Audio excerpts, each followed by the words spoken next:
Bismillah ar-Rahman ar-Rahim. Assalamu alaikum, everyone. So before I start, inshallah, I would like everyone to read the salawats with me. Okay, so on the count of three, let's start reading salawats. Allahumma salli ala Muhammad. I can't hear any. Sisters, let's go. Jazakallah khair, brother. So inshallah, my topic today is the Constitution of Medina. And Sheikh Muhammad, I don't know where he went, but he did take 5 minutes of my time, but I'll forgive him, inshallah. And I will try my best to end at my time, which is at 3:30. Today's topic for all of us, not just for me, 30 minutes on every topic does not do justice for the life of Prophet Muhammad sallallahu alaihi wasallam. Honestly, if we had a Seerah intensive for all week, that wouldn't be enough either. But I will try my best to spend the next 25, 30 minutes that I have to really explain the Constitution of Medina and its significance. So today's topic, what I'll do is I'll divide it into two parts. The first one is just talking about the Constitution of Medina and what it is. And then the second part would be, how do we apply it in our lives today, and what's the significance of the Constitution of Medina today? The very first thing to keep in mind is the Constitution of Medina is actually not mentioned in a lot of classic hadith books, right? So actually the first person who mentions it in detail after it actually took place is Ibn Ishaq. And that is 150 years after Prophet Muhammad sallallahu alaihi wasallam. And for that reason, right, you have those people that question, is the Constitution of Medina authentic? And the reply to those people is that the words that Ibn Ishaq uses to describe the Constitution of Medina, that Arabic is so complicated that it wasn't common for people to speak in that language in the time of Ibn Ishaq. So definitely, whoever he heard it from narrated to him as is. And that is why majority of the scholars, right, they say that yes, the Constitution of Medina is authentic, and it is definitely something that has significance in Islamic history.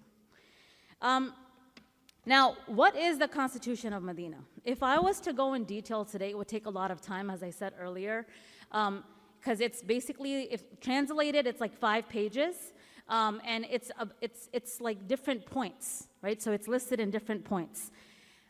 What I'll do today is I will divide it into 4 parts, right? So it had 4 main parts. My principal always tells us to chunk down the lesson. She's here today, so it's a good way to impress her as well. So I will divide it into 4 parts. The first part of the Constitution is just for the Muslims. So Prophet Muhammad sallallahu alaihi wasallam, he mentions certain rules just applying to the Muslims. The second part is just for the Jews, because when the Muslims moved from Mecca to Medina, there were a majority of Jews there. The third part is for the pagans. So there were idol worshippers in Medina at that point. They were in minority, but they were there. And the fourth part of the Constitution is for everybody else, right? So can somebody tell me what the 4 parts are?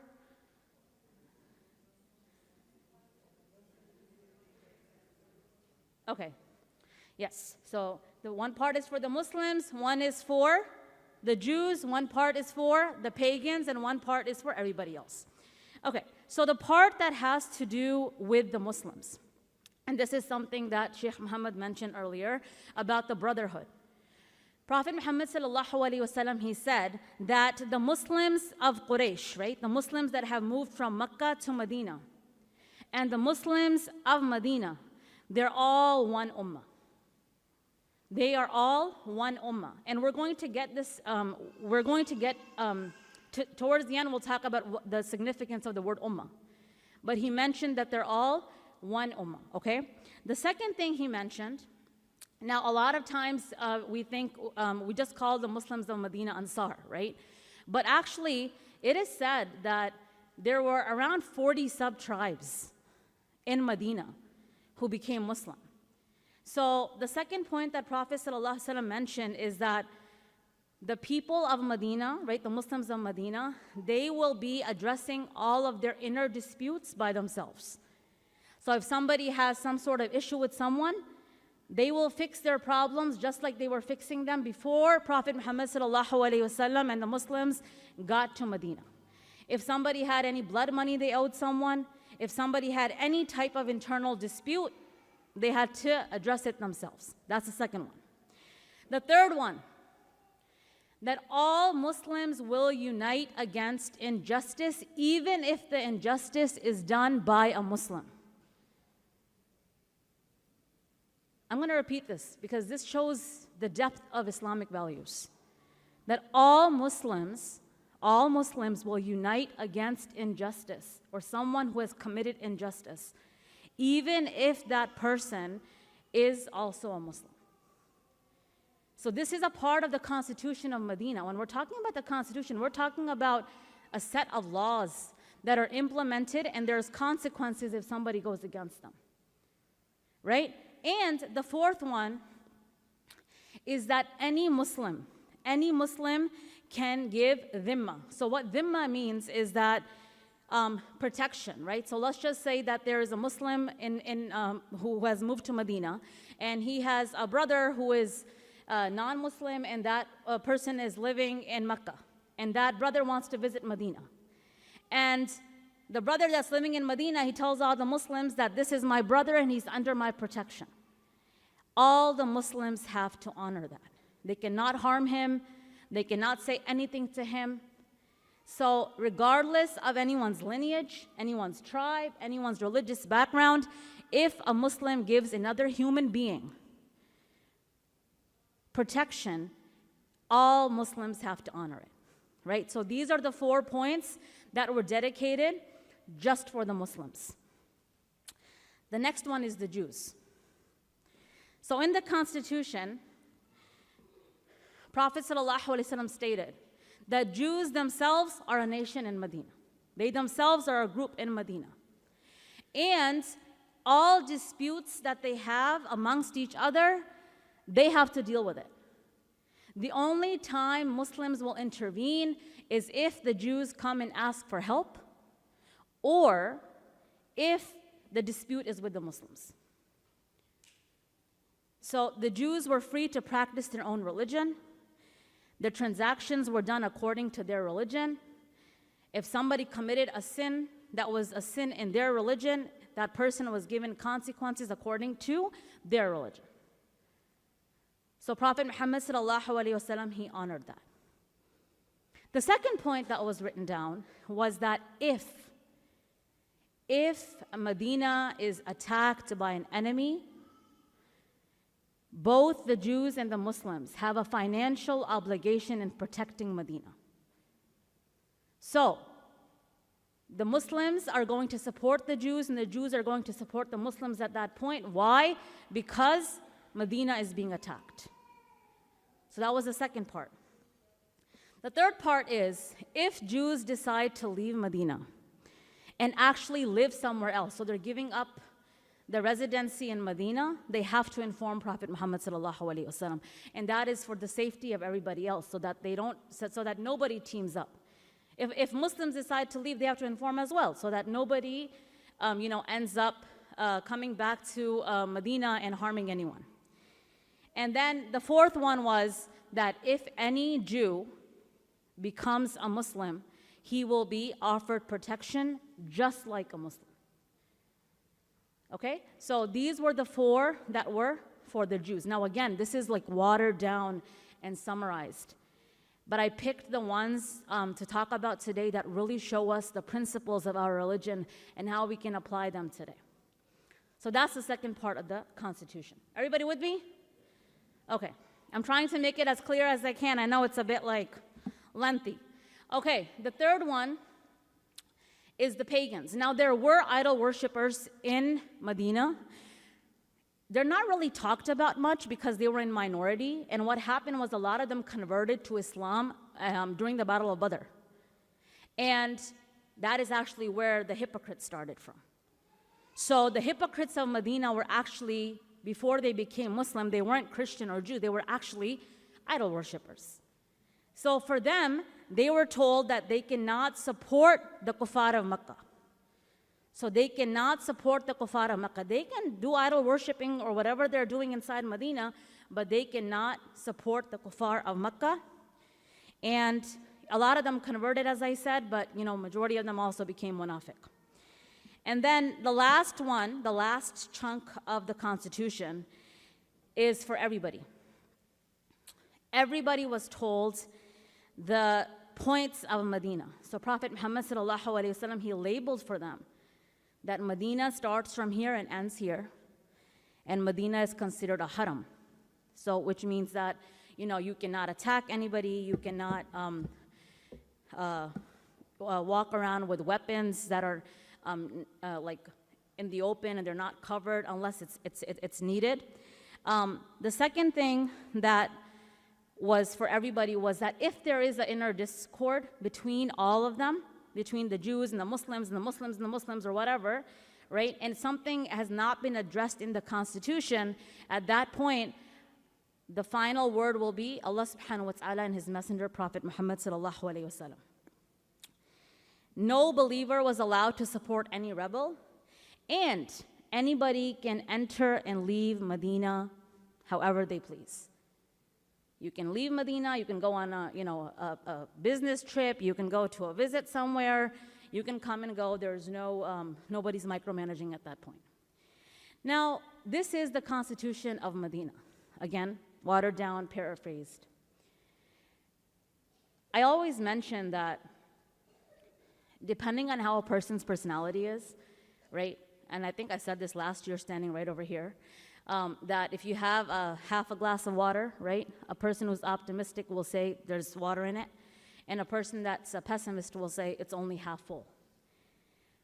With the Constitution of Medina, you have the Muslims who are trying to, they have like some sort of inferiority complex, right? So they're like, there's someone actually in the 1980s that said that the Constitution of America is based on the Constitution of Medina. Now, if somebody wants to make that point to show how significant the Constitution of Medina is, we don't need that. So we don't even know if this statement is true or not, actually.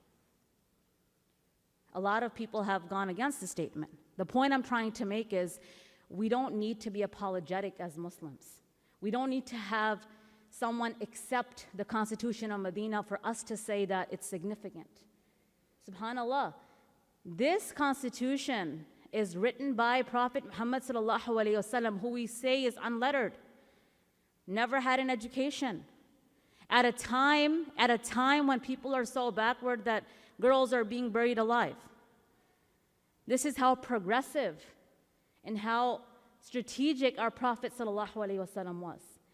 We don't need to sit there comparing it to any constitution just to make it look significant, right? And then you have those who say that, the non-Muslims, the non-believers, who say that the Constitution basically isolated the Jews or the non-believers, right? But if you really think about it, were they isolated or were they given autonomy? It depends on how you think about it. So Prophet Muhammad ﷺ never forced anyone to stop praying the way they were praying. Never forced anyone to drop their religion. Never forced anyone to come and tell him everything that they were doing. There was no micromanagement when it came to the management of Prophet ﷺ. So it's not isolation. It's autonomy. And later on, whatever happened with the Jews at that point was because of what they had done.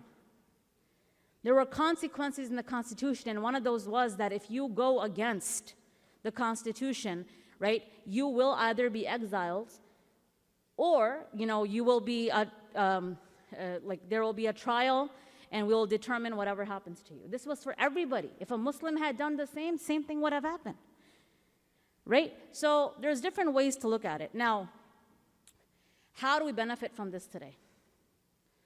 I promise I'm almost done. How do we benefit from this today? The very first thing I told you guys in the beginning was when Sheikh Muhammad mentioned earlier the brotherhood, right? The brotherhood. And Prophet ﷺ said that all believers are one ummah. The word ummah comes from the word The word means mom in Arabic. And the word comes from the word amma. Everybody with me? So the word ummah comes from the word which means mother. And the word comes from the word amma, which means to strive for. A mother is called because when she has the child, right, she has gone through so much when she has this child. And all the attention is on her. And that child, she becomes the center of her child's world. So the word ummah actually means to have a connection with somebody, and that connection is so strong, it's like you have the same mother. That's what the word ummah actually means. So based on religion, based on our religion, we are all a ummah. It's kind of like having the same mom. That is how strong our bond is supposed to be, regardless of where we're from, who we are, what we look like, how much religion we know, how much money we have, what kind of cars we have. None of it matters. So the very first thing we learn is that our unity is based on tawheed, oneness of Allah subhanahu wa ta'ala. As soon as we accept that La ilaha illallah Muhammad Rasulullah, you become a part of the ummah, and the bond is so strong, it's like having the same mom. Right? And this is something we really need to think about. Everyone needs to think about, especially my own community. I'm actually a local of ISB, you guys know me. We need to think about it a lot. ISB is a melting pot.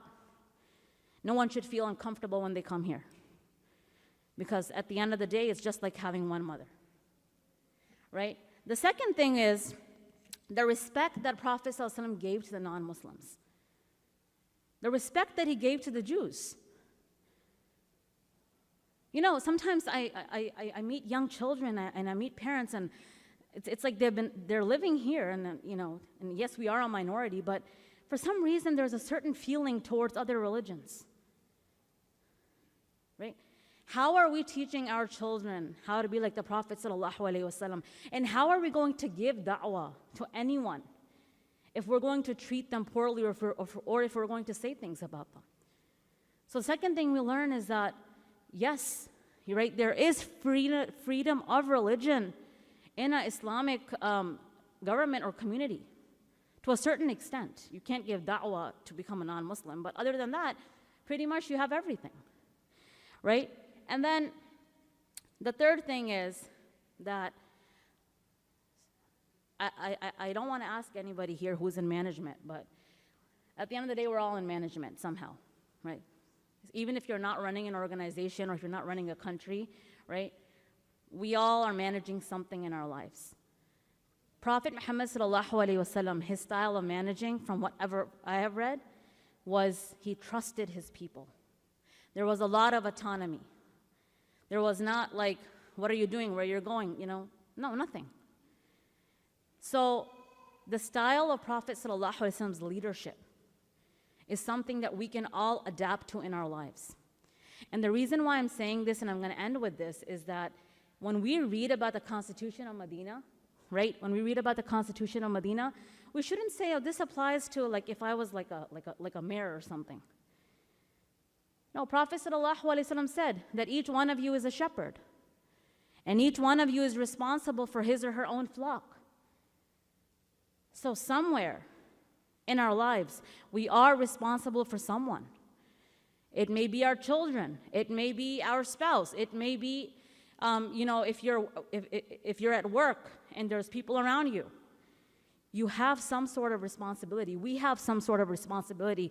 And when we look at the Constitution of Madinah, we see that Prophet ﷺ was a planner, strategic planner, had a lot of trust on his people. And the last word is proactive. Because he didn't wait to make the Constitution of Medina 5 years after moving to Medina. The fact that the pagans are mentioned in the Constitution means this happened early on, because after the Battle of Badr, there were no pagans in Medina. And the Battle of Badr happened in the 2nd year of Hijrah, which means all of this took place when the masjid was being made, right? When the adhan was revealed, when the Brotherhood was established, and that is when the Constitution of Madinah took place. Prophet ﷺ made sure he didn't wait for a problem to happen. He knew something was going to happen. He didn't wait for the problem to happen. He actually was proactive, and he made sure that he created something before anything was to occur. So inshallah, I'm hoping that today's session from me and from everybody else is beneficial. May Allah subhanahu wa ta'ala allow us to learn more of the seerah of Prophet Muhammad sallallahu alayhi wa sallam, and may Allah subhanahu wa ta'ala allow us to apply it in our lives. Assalamu alaikum wa rahmatullah.